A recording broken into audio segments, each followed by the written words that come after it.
This program is a presentation of UCTV for educational and non-commercial use only.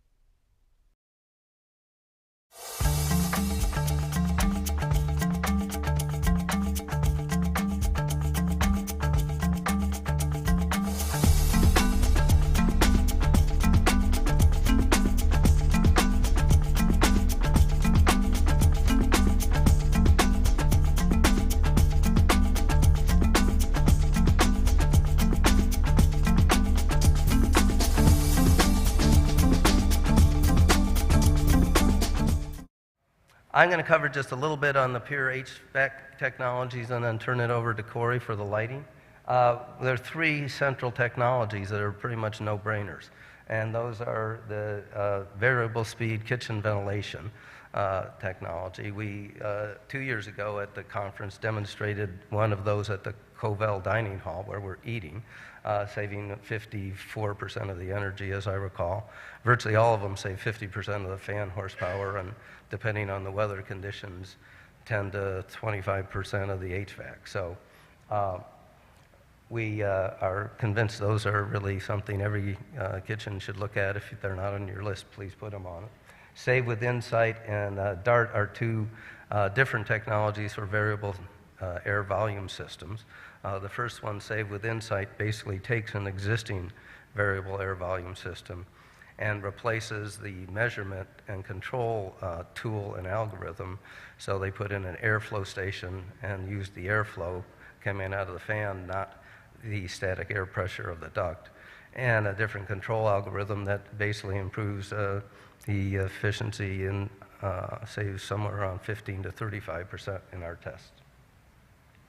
DART is a retrofit of a dual duct system, and we have an example of both of these at UC Santa Barbara here, that retrofits the temperature sensors in the different zones with a wireless temperature sensor, and then converts the fans into variable speed fans and controls, and they're once again saving somewhere in the range of half of the 35 to 50% of the fan horsepower and a significant amount of the HVAC. So these things are very proven technologies. If they're not in your portfolio list of things that they're looking at, I highly recommend that you do.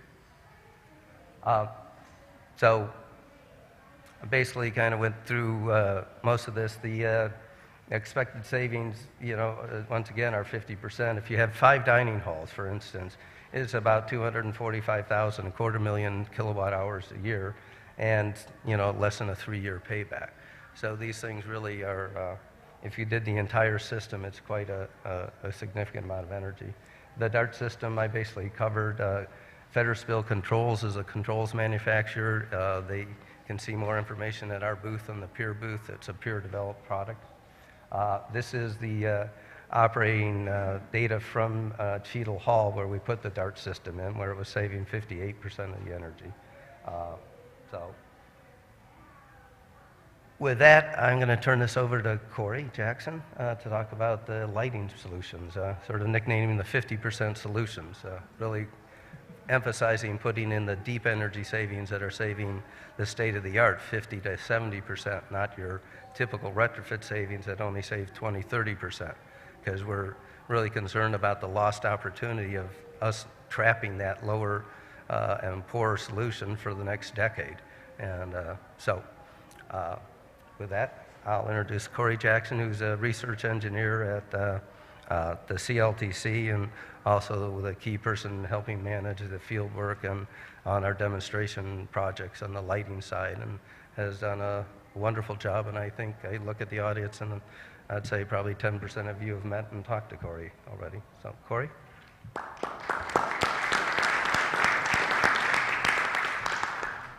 See if I can figure out the clicker as an engineer. Okay. Hi, everyone. Good afternoon. As Carl said, my name is Corey Jackson. I'm a research engineer at CLTC up at UC Davis. And we got together, the Pure program and CLTC, back in January to plan a series of demonstrations for UCSB lighting demonstrations to help them decide if any of these technologies would be a good fit for them to move forward with on their drive to go towards net zero. So I'm going to talk about some of the projects that we did here on campus and the savings that we expect to achieve during those, and then if anyone has any questions for me, we'll talk about that at the end. So the 5 groups of technologies that I'm going to talk about are bi-level smart exterior lighting, which if any of you visited the best practices this morning, we touched on that. So we'll look at that. We'll look at wireless controls for retrofit applications. We've taken the bi-level exterior product line and moved it a step forward and added some wireless controls so that we essentially have on, off, and high and low. We'll look at integrated office lighting systems that we did for the recreation center. And we'll look at interior lighting controls that were coupled with those demonstrations and some interior LED lighting that we tried over at Carrillo. Bi-level smart exterior lighting. Essentially, we're taking a source that is dimmable with an instant on-off characteristic and adding occupancy-based controls so that the lights can be brought down to about 50% during unoccupied times of the night, and then instantaneously we'll switch up to full light output based on occupancy.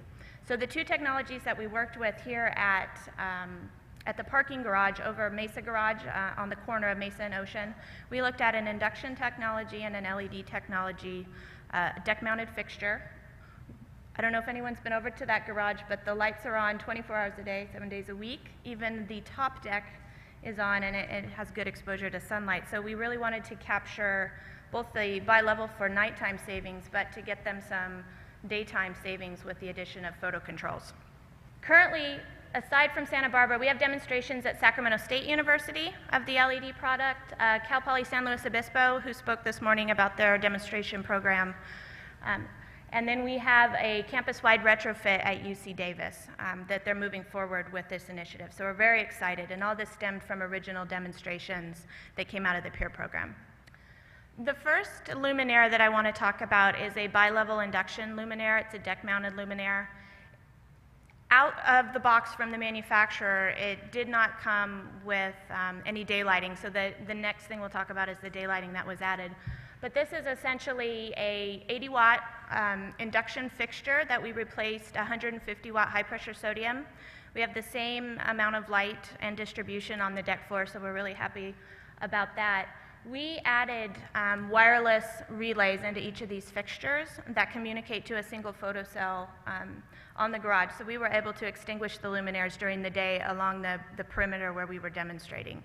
And because of security and safety issues, the interior of the garage, the facility did not want to extinguish those, and the way the garage was circuited, if we would have just controlled the entire circuit with a traditional photocell, it wouldn't have been appropriate to turn off the lights inside just to get the savings on the perimeter. So we added the wireless controls as a second-tier layer.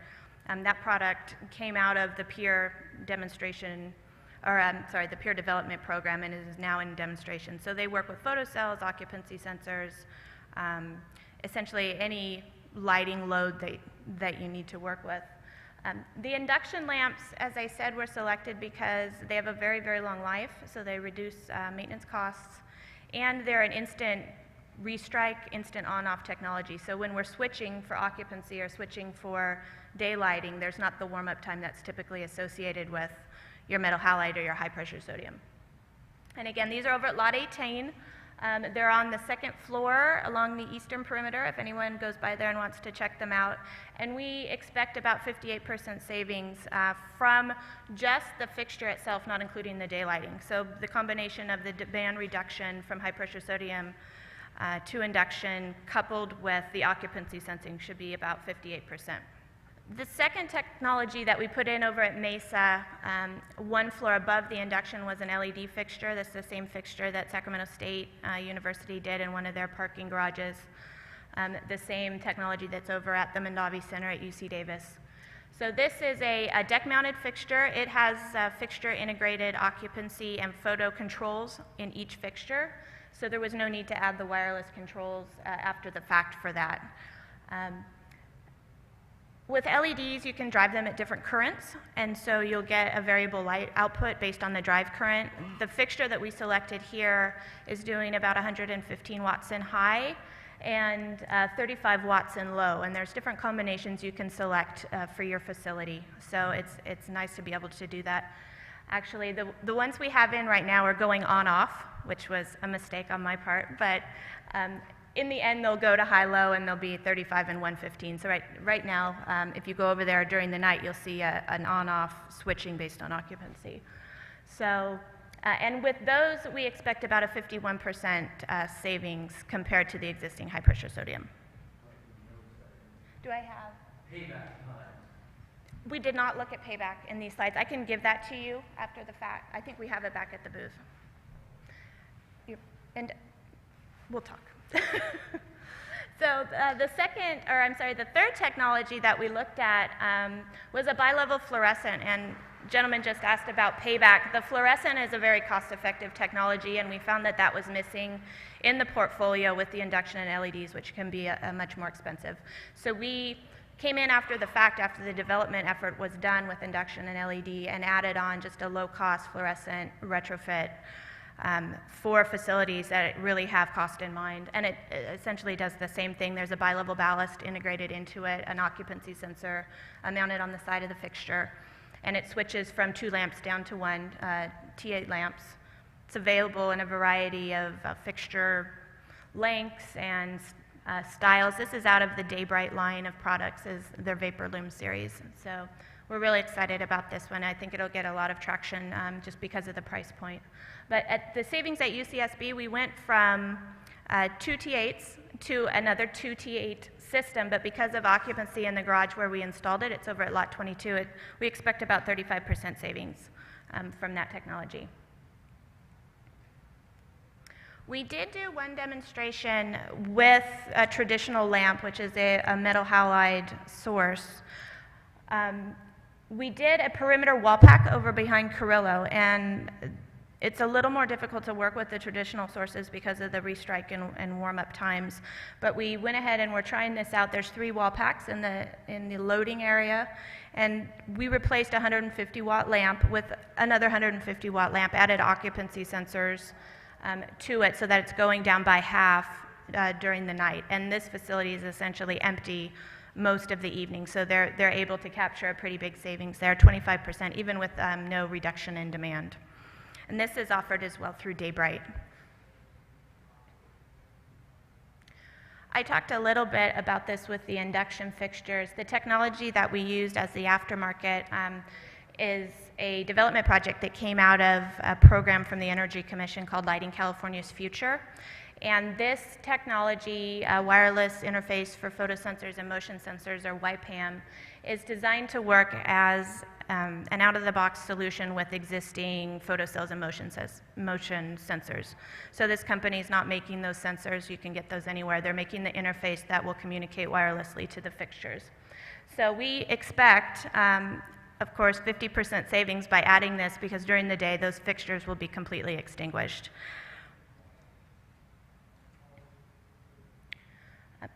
The second sort of group of technologies that we did over at the rec center, for them, they had limited lighting, interior lighting controls. So we wanted to demonstrate for them a suite of controls that they could use to capture occupancy and daylighting in some of their teaching facilities and classrooms and gymnasiums.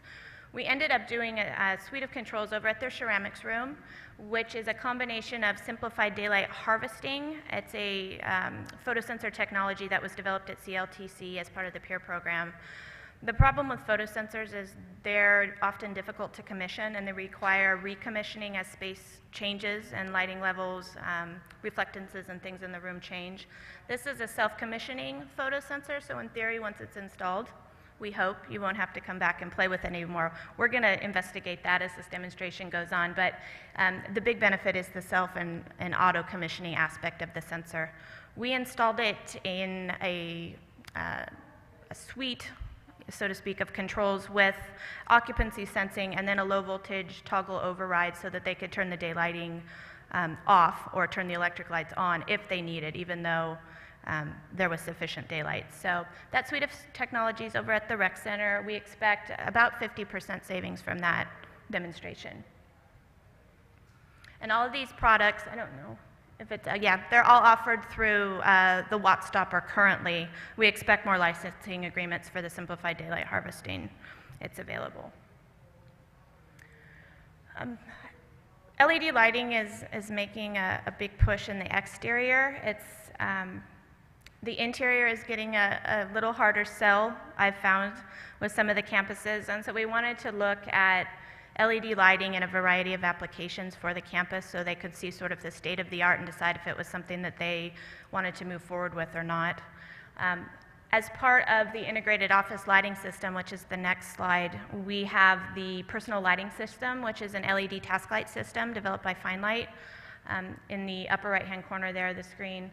And then we have LR24 architectural panels, which is an LED panel replacement for like a recessed fluorescent troffer. It's a 2x2 panel.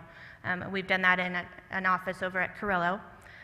And then there's also LED downlights. One of the major development projects to come out of Lighting California's Future, which is that program with the Energy Commission, was the Halo LED downlight. It was the first Energy Star rated LED downlight to come onto market, and that's through Cooper Lighting. And you'll see it down here in the corner. Right there, it's you'll see the Barrett LED, the source in the middle. There's available trims and fixture lensing options to sort of help with the glare issue of that direct source. And we have a second LED downlight product that's going to come out of Lighting California's Future, which is an indirect downlight, an indirect direct downlight. Essentially, there'll be a piece, crosshairs on the downlight that direct the light first up to the top of the can, and then it'll reflect back down, and that will eliminate the glare. And we hope to have that product out to market in the next 6 months, so we're really excited about that. As I said, the Cooper product is the first Energy Star rated downlight. It's dimmable down to 15% on a standard analog dimmer, so there's no need to install, special digital dimmers to work with this product. That was one of the goals, was to make it dimmable on standard analog dimmers. It's on the market now. The installation where we have it at Carrillo, we expect to save about 80% on that fixture. We replaced a 2 fluorescent troffer, 232-watt T8s with a single downlight, only because that troffer was only used for safety lighting above the door, and there was really no need to have that large of a fixture for the egress lighting on the emergency circuit. So we replaced it with a single one of these downlights. This was the LED product I spoke of that's not quite yet on the market, but you can see the crosshairs there in the picture. You don't actually see the LED source like you do with the Halo product. It's the light's directed back up into the can, and so it really eliminates the glare issue that's associated with LEDs typically. At the Rec Center, they were still using T12s. Can you imagine? T12s. But so we saw it as a really great opportunity to do some office lighting retrofits, something that's very simple that I'm sure many of the campuses are doing on their own, which is just a simple lamp and ballast retrofit. What we did, though, was couple it with some LED task lighting, which gave them increased lighting at the work surface, so we were able to use a very low ballast factor in the T8 conversion, and really cut their ambient lighting costs by about half by adding the task lighting on the desk. So it really worked out great. And then in addition, we added some occupancy sensing. They had no controls what to speak of in these offices. So with the addition of wall-based occupancy sensors and ambient lighting change and the LED task lighting, we netted about 70% energy savings for the facility. So in conclusion, lighting is a really, really simple and easy thing, often looked at as the first step when you go towards an energy efficiency measure. And so I just want to stress these are all such simple things to do that you really, you don't need the Lighting Technology Center involved. I hope you take away from this that you can really walk with these ideas and do them on your own quite simply. And with that, I think we're going to turn it back over to Len for the next speaker. So thank you.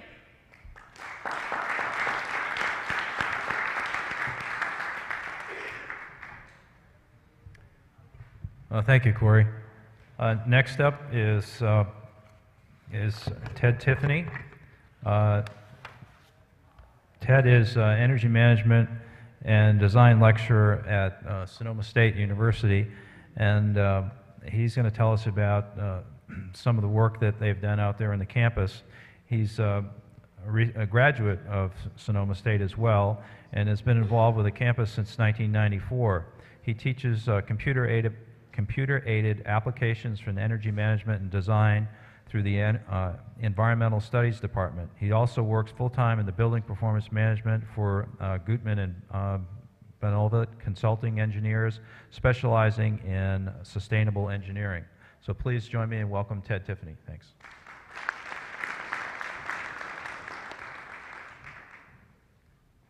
Good afternoon, and the company is Gutman and Blavowit Consulting Engineer. Everybody murders it. So I'm going to give you kind of an overview of what we've been doing over the last 10 years. This is a collection of studies that have been done by various entities, along with some of the students in my class for computer-aided applications in energy management and design. So, you know, we started off, you know, talking about just simplistic, fictitious examples when we started, and I quickly realized people were falling asleep in the background, and you know, we wanted to get these kids engaged. So I talked to the facilities management guy at Sonoma State. His name's Keith Marchando, and I said, you know, what can we get involved with on campus? And he said, we've got a ton of plans, we got a ton of problems. Let's solve them together. So kind of let some of our students loose on this. So AIA credits. So we're going to learn a little bit about the Climate Action Registry and how it applies to planning our new construction projects. So little overview of the campus. So we're going to talk about a couple of the retrofit projects at the central plant, a couple of our buildings, and a couple of the new carbon liabilities we have on campus. So you know, a couple of the retrofits we did was Darwin Hall. Retrofit was completed in 2007, and that was a Labs 21 project. The other one is Stevenson Hall that was just recently completed, going from constant volume to variable air volume and a lighting retrofit. And then the new liabilities that we've taken on here, the Recreation Center, the Salazar Hall project. I'm calling that new construction, but that is actually a renovated project. Can I get that? So there's been quite a lot of activity on campus as far as expansions and retrofits and energy savings projects. It's not quite on. And we're looking at the Green Music Center as well. That's a new development of ours. The Tuscany Village is a whole student housing facility now.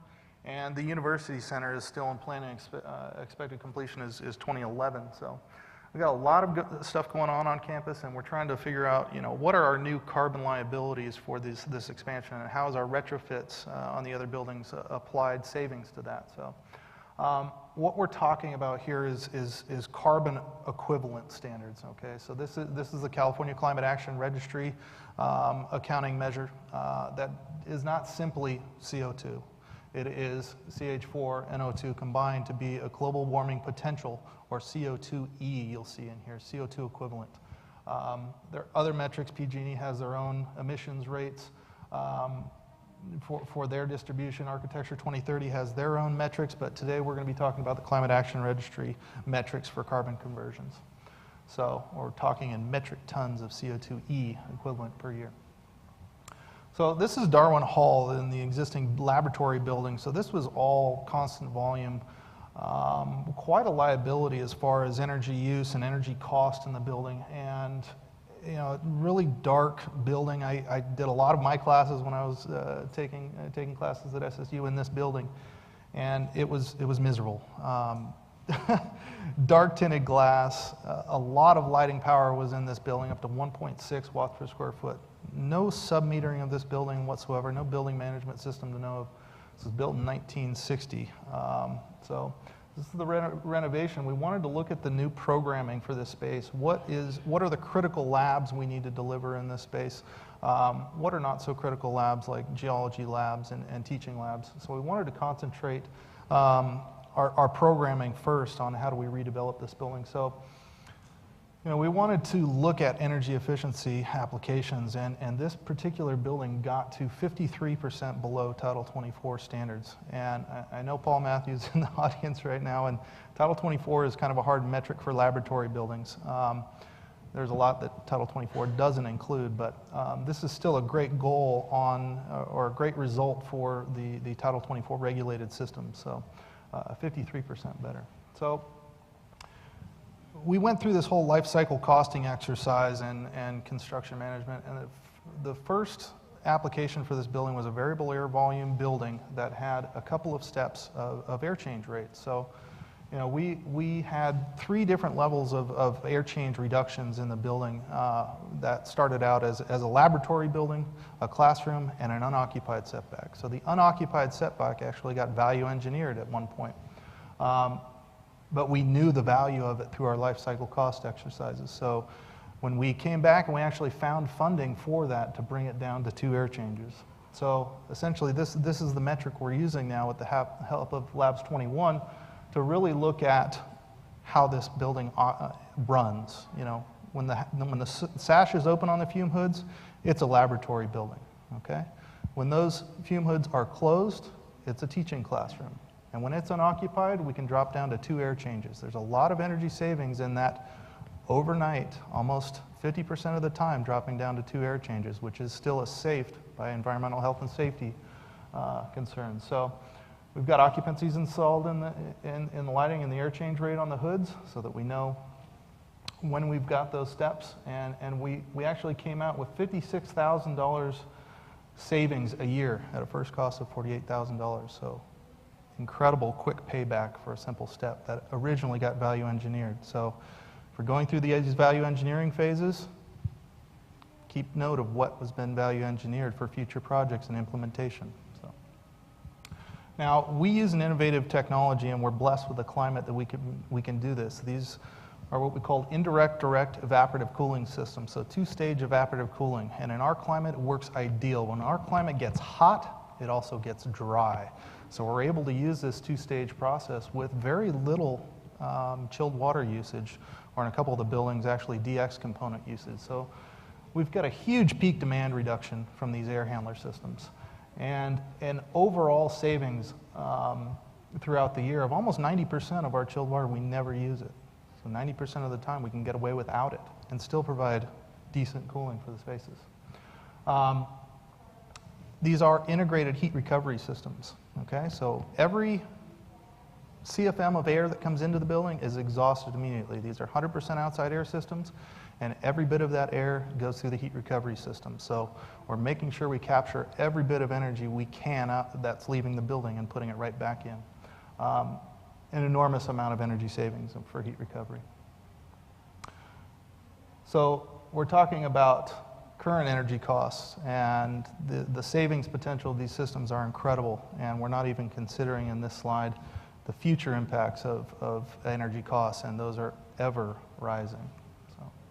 So the Darwin Hall renovation, we've actually got a 48% reduction of our carbon in this particular building. It's 677 metric tons of carbon equivalent global warming potential mitigated on this campus. It's a huge amount from this laboratory buildings, and these are the low-hanging fruit, the laboratories in our systems.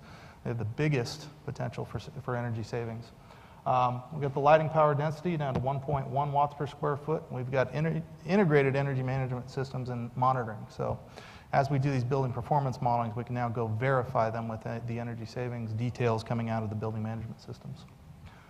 So Stevenson Hall is our sister building to Darwin. They're right next to each other. These were a couple of the original buildings on campus. And again, this one was a constant volume, dual duct system, 1.42 watts per square foot. We call this the oil tanker on our campus. It's roughly shaped like one and uses the equivalent amount of energy, but we only have one now. Darwin Hall is running like call it a Coast Guard cutter, sleek, responsive, and efficient.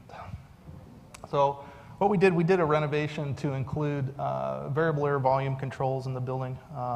These are simply VAV boxes and variable speed drives on the fans at the air handler to drop that airflow and energy use quite a bit. And the lighting went from 1.4 down to 0.85 watts per square foot. So an incredible job with occupancy sensor controls. We didn't have much in the way of daylighting available from this old building. You can see there's very little windows here, but very, very efficient technologies put into the building. So this mitigated another 434 metric tons of carbon liability on the campus. So we have done a number of energy conservation projects on this campus that we've started to account for and pull all of these together over the last 10 years to figure out, what did we actually save on these projects. So we did a solar thermal pool retrofit, and I didn't put this into the renewable energy category because honestly, for pool heating, you should have solar thermal anyways. This just should have been just an automatic reduction. So we're saving 85 metric tons a year on that. The pony boiler installation was an interesting one. So we have a central plant with really old boilers. They're pretty inefficient. And the distribution loops are aging. So what they did was they planned to put in most of the sections of the campus these smaller, high efficiency, high condensing boilers that are much more efficient than the actual central plant. And now we have individual building controls so that when one building is running on campus, we're not running the central plant and pumping hot water around the entire campus. We can actually just use the one localized boiler and burning much more high efficient. So we got a huge carbon reduction savings there, 415 metric tons. So we've done a lot in the chilled water pumping, chilled water valve and distribution retrofits on campus. We did a high efficiency chiller replacement. This is actually a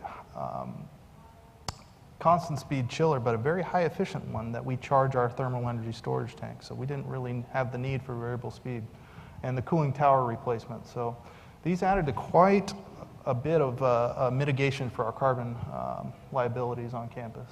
So, the out with the old, in with the new kind of technologies here. So we've got standing side by side right now are the new cooling tower, the old cooling tower, and our thermal energy storage tank now. So this older redwood cooling tower is only operated in emergencies. So we're running at night our chilled water production. So we can most of the time deal without running that older cooling tower. But so it gives you an idea of the amount of savings opportunities that we've captured on this campus. So we've captured 2,316 metric tons of carbon equivalent mitigated off this campus a year. So for the life of this campus, we're not seeing that anymore.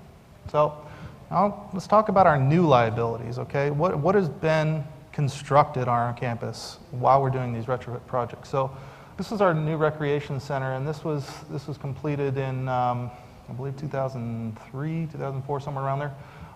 So we did a detailed building performance modeling with this, with the engineers, the architects, and really mitigated a lot of the carbon liabilities in the planning stages. So making this building as efficient as possible. So again, this building has the indirect direct evaporative cooling, has solar thermal, radiant floors for the main lobby that is in a passively shaded lobby space, so we get direct winter gains, but we mitigate a lot of the summer gains passively with that overhang right there.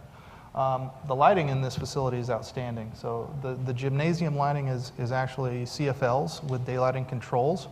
So we have that instant on, instant off capabilities with our photocell controls. And that brought us down well below 1 watt per square foot for lighting, and that's fantastic for a building like this where the sport court lighting is a large problem in most gymnasiums. So this one actually came out 42% better than Title 24 code. This is the 2001 code. So another one of our liabilities we had to plan for. The renovated Salazar Hall, we did a lot of extensive studies on this. So we did another detailed building performance modeling on this project to figure out how we get this most efficient building we can. And new planning and staging and whatnot. So we came out with 339 metric tons of CO2 equivalent a year. And this is one we actually did a building performance prediction model, and then we matched it with the actual metered data coming off of this. And I always get the questions of, building performance modeling, it's a crystal ball of predicting, it's never right. Well, this one was pretty dead on. We were 7% over on the energy prediction than was actually found on campus after a year of construction. And we're trying to figure out, why are we over 7%? Looking at the data, we found out, we forgot about half this building is off for the summer. There's classrooms, there's a magnet high school in there. So as soon as we corrected that summer schedule, we were within 1% of prediction. Now we're still over by 1%, and there's a mass component to this building we just can't quite figure out. There's a huge high mass design that we can't account for in the tools. But this one is really efficient. Again, indirect, direct evaporative systems, cooling systems. This is unique that it has a solar system on the roof that is actually sized to handle the peak air handler load. So when we go into a peak day, we're not running chilled water. The air handlers are running efficiently. We've got the solar capacity to offset the entire HVAC system. So the grid never sees that peak load of cooling, okay? And in this climate, we can use the indirect direct evaporative cooler effectively. We had a day where it was 108 degrees, no chilled water use in this building. And this is a comfort factor that is very important for this building because this building houses our president. So it was critical that we keep comfort levels in this building while maintaining an efficient application. So this is a great success for us. So humidity control, we need Keith here for this discussion. So when it's really hot, we're really dry. We're in the 5-10% relative humidity range. I mean, it's dry, it's bone dry. So we can get away with indirect direct evaporative cooler without chilled water. So this is our latest liability. The Green Music Center, okay? This is named for Don and Maureen Green. It's not meant to be a green music facility, but I'll show you by the end, it's already carbon neutral. So this is a liability. We've got, this is the concert hall here. So this is one building right here that is well designed. It has underfloor air distribution. It's acoustically perfect. So this is gonna be the Tanglewood of the West Coast, we'll call it. So it's a very, very nice venue. I was in this building the other day, and you can sit on the other side of the room and whisper, and you can hear it clearly. But it's gorgeous. So we got 30% better than code on this one, and a carbon footprint of 195 metric tons per year. And we do actually have an academic hall that is up and running now. So the carbon footprint there is about 213 metric tons of CO2 per year. So this is also designed very efficiently with natural ventilation strategies, operable windows, overhead fan systems, and radiant heated and cooled floors. So this is a very, very efficient design already. 0.946 watts per square foot of lighting power installed. So 27% better than Title 24, and Title 24 in this metric does not capture the radiant technologies there. So there's something missing out of that equation still that we're not credited for. So Tuscany Village is just about complete with construction. This is a village housing project that is enormous. There's 214,000 square feet, I believe 750 beds, somewhere around there. Huge carbon footprint.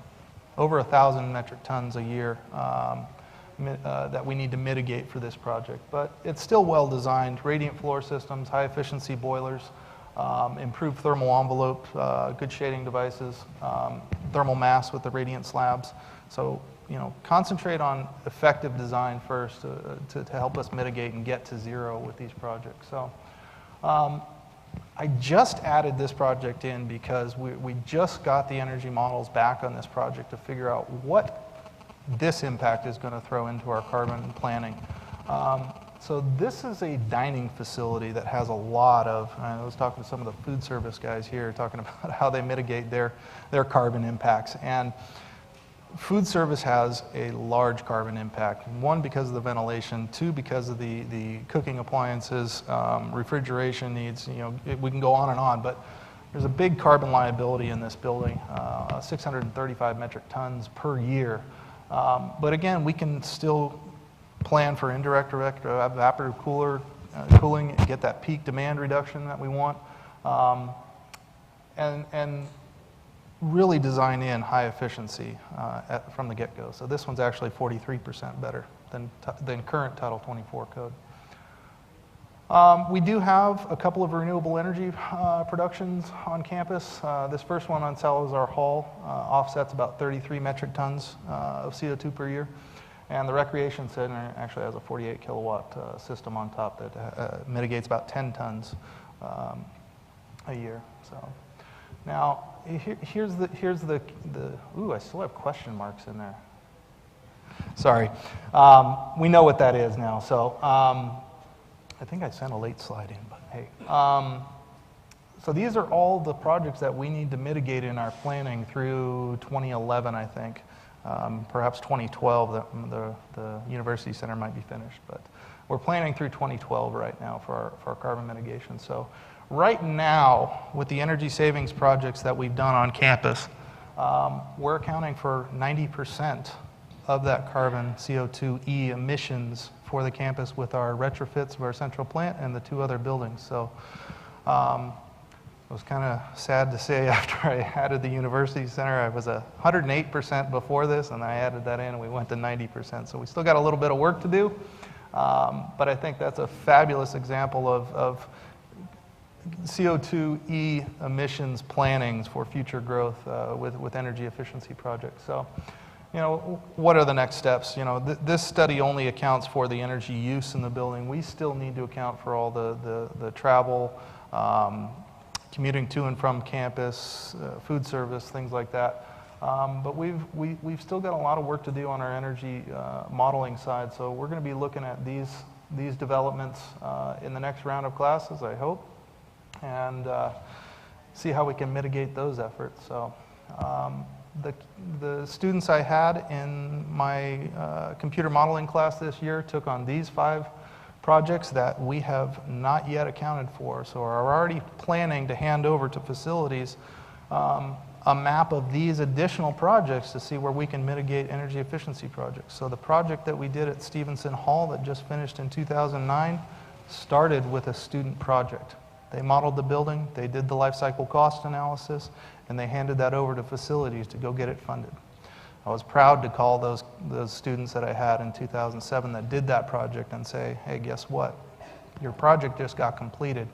That CO2 emissions mitigated on the campus is responsible for you. So when you guys go back to your campuses, see how you can get your students involved. They are champions of this effort and have done an incredible amount of work on this campus to figure out where our techniques are to get to zero.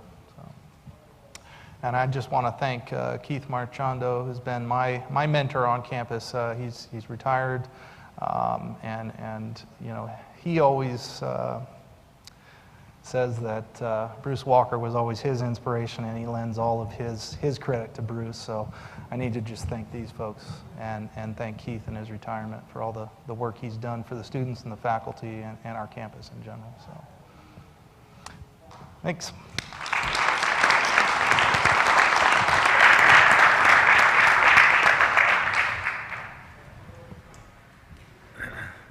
Thank you, Ted.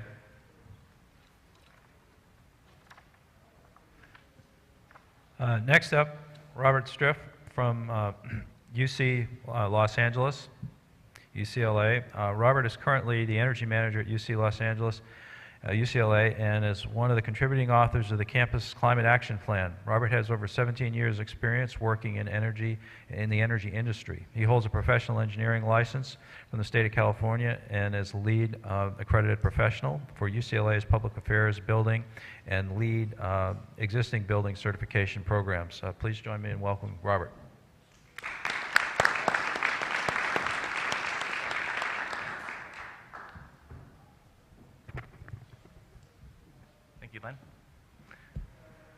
I've been asked to give a brief talk about the energy conservation project that we're doing on the UCLA campus.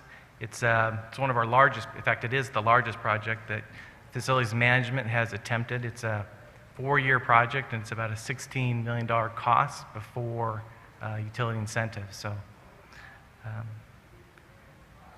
before I actually talk about the energy conservation program, what I thought I would do is actually take a step back and not only are we doing the energy conservation program, but we're also doing a lot of other things on campus, and they should get a mention too. And to provide kind of that framework, I thought I would use the climate action plan to show you what we're doing, and to provide a couple of slides in reference to it, and then we'll jump in and we'll get to the details of the energy conservation program.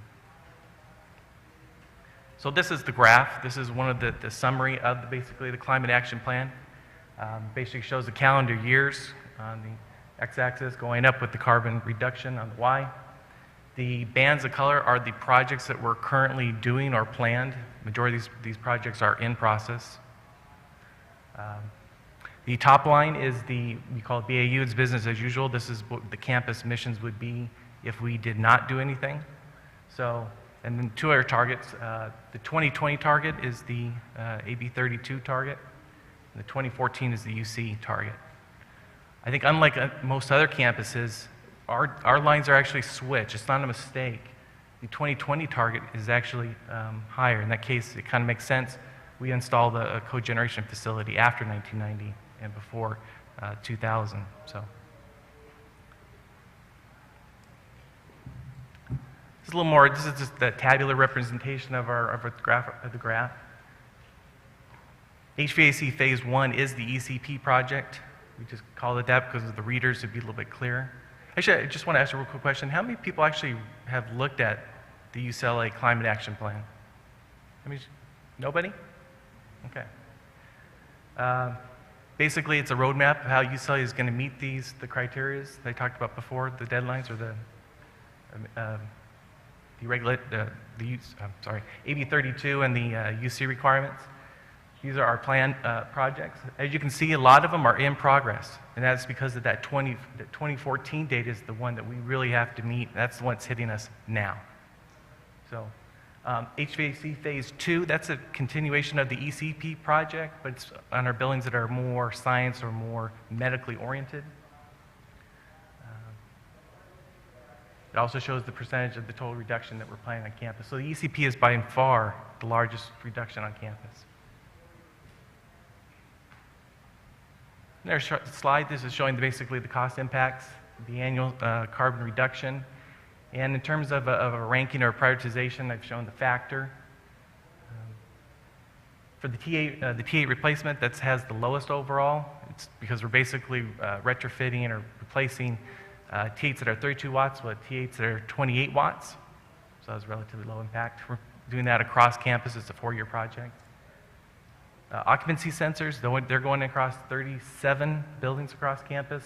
Included in that is bi-level stairway fixtures, which we pioneered with Pier. So all told, that has a factor of about $769. Other incentives are the induction lighting. We're installing induction lighting on all our parking structures. We currently have high-pressure sodiums. On-campus housing initiatives. We have 3 projects there. We have, I guess, an HVAC. They're going to follow us in the HVAC, ECP projects. They're also going to install occupancy sensors and bi-level fixtures. They're also going to replace some of their constant volume kitchen fume hoods and make those variable volume. And that's another Pier project. Solar, solar is something that we get asked questions about all the time. The students want it. But when we look at it in terms of a factor basis, it has the worst cost per metric ton reduced. And so as such, we're going to concentrate on these other projects before we actually start doing solar. But we do have a plan to put in a 1/4 megawatt of solar. When we are looking at trying to develop projects to reduce our carbon emissions, one of I think the conventional wisdom would be to start with your largest buildings. Reduce those, get your biggest bang for your buck. But what we found out, or in UCLA's case, is a lot of the buildings that are our largest user are also our most complex buildings to handle. For example, I said hospitals, medical support centers, science laboratories with outside air systems, 100% outside air systems. So these are very difficult to handle, lots of regulations, OSHPA, JACO. So we had to thought maybe there might be a better way. So our approach was that on campus, we have a lot of buildings in the 20 to 30 year age bracket. They're not sexy buildings. They're very simple buildings. They're mostly office, mixed use, classroom. They typically have constant volume double duct systems. And so that's what we decided to target them. We also had some other evidence that supported the theory that maybe those types of projects would be useful on campus. And one of the first examples of that was when we started our first MBCX project, and that was at the Factor Building.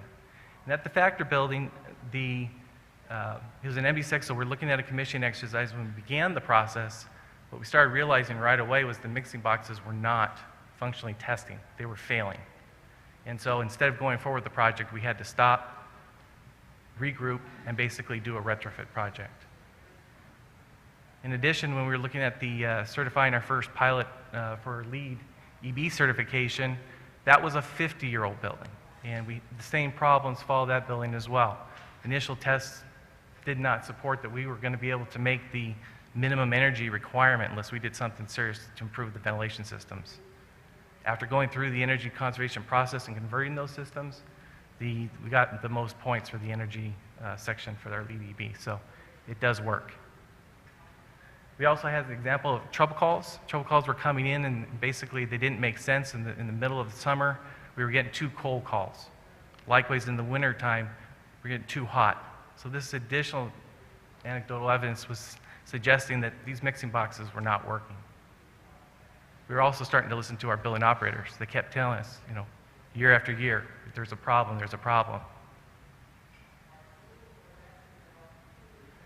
So in the details now, switching into the ECP, high-level stuff, as I said before, it's a $16 million project before incentives.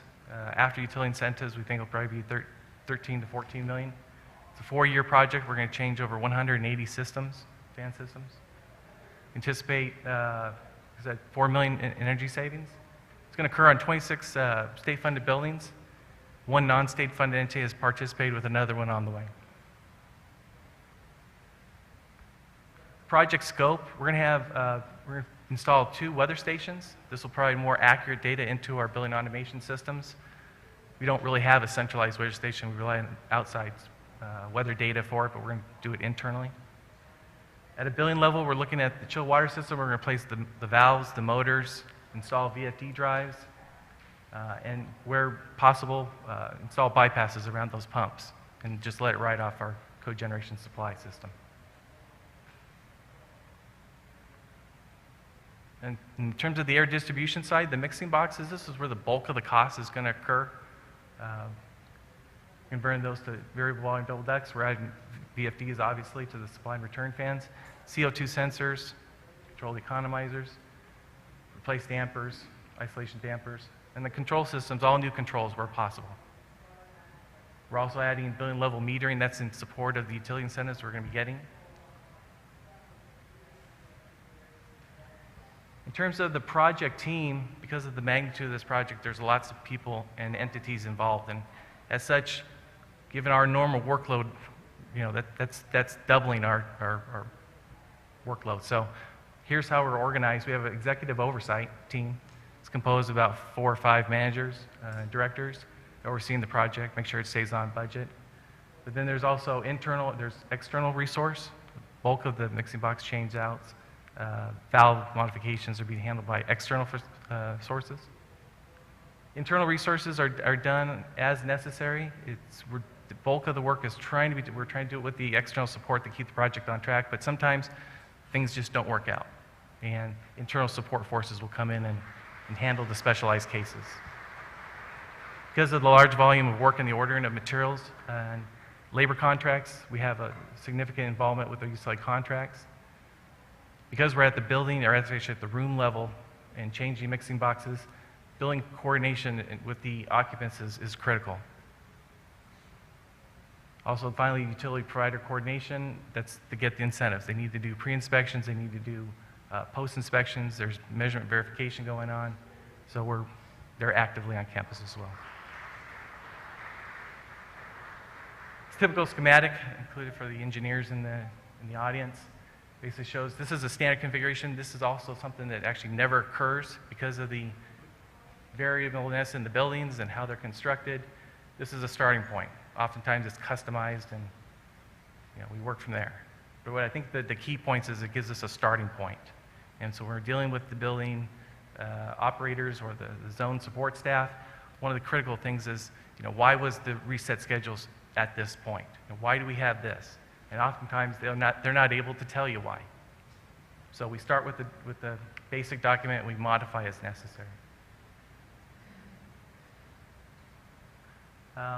Lessons learned.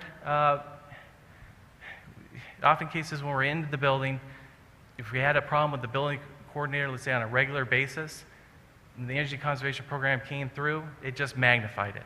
If you're a pain before, you're going to be a bigger pain when you have this going through. There's a lot of people don't like to be inconvenienced. They like the idea of the program, but they don't want to have to be inconvenienced and made accommodations. Scheduling of in-house resources. We didn't give up our regular workload. Most of the work, in terms of specialized work, like I said, is going to be done in-house. But we also have regular work going on. We also have deferred maintenance. And trying to get priority over those other jobs is sometimes difficult. In terms of the advanced asbestos abatement, because of the age of the buildings, especially in the metering for the steam side, we ran into a lot of asbestos on our pipes, and that slowed the project down. Before we could actually begin work on the building, we need to have the metering installed and running, getting a baseline. That will be used to justify the utility incentives and the energy modeling. Challenges, because of the large volume of material orders, ordering VFDs, that had to be done in advance. When we first started this project last year, we didn't kind of have the wheels going. So we're getting better at that now, but it did cause significant delays in ordering. There was also a misunderstanding of who was actually going to order the material. Was it going to be UCLA in-house that was going to order the material, or was it going to be external buying the material? Building management, like I said before, and occupant coordination. Oftentimes we'd get into a room, we would survey the situation, and find that there was something that would cause us to have to be delayed, so we'd have to come back another day. So as much as we'd like to put a schedule and say we're going to come in on that date because of the variableness of the work, sometimes we were delayed, so there was continual coordination going on. In-house resources versus contractor support. Like I said, because we didn't necessarily know what was happening until we actually started getting up into the ceilings and looking at the actual configuration of the ducts, it was impossible to say if we could do this with in-house or external support. So oftentimes it caused delays in terms of who's actually going to work, which also caused the contractors to not trust the schedule. So they would go ahead and reallocate their resources until we could figure out what we needed to do. In conclusion, really quickly, this is a picture of my kids. We went to the beach a couple days ago, and they wanted to know what I was doing, and they wanted to participate, and they wanted their names and lights, and I said, well, I don't think so. This is kind of a technical presentation, but after thinking about it, a lot of the things that we do, we don't necessarily get credit for. And in the past, most of the decisions were based on, well, did it save money? Did you extend, was the life of the equipment beyond its normal useful life? We go ahead and replace it. But the stuff that we're doing now, these conferences, we're doing it for them. We're saving, we're making a better environment, we're making it more sustainable. So they just wanted to say thank you very much.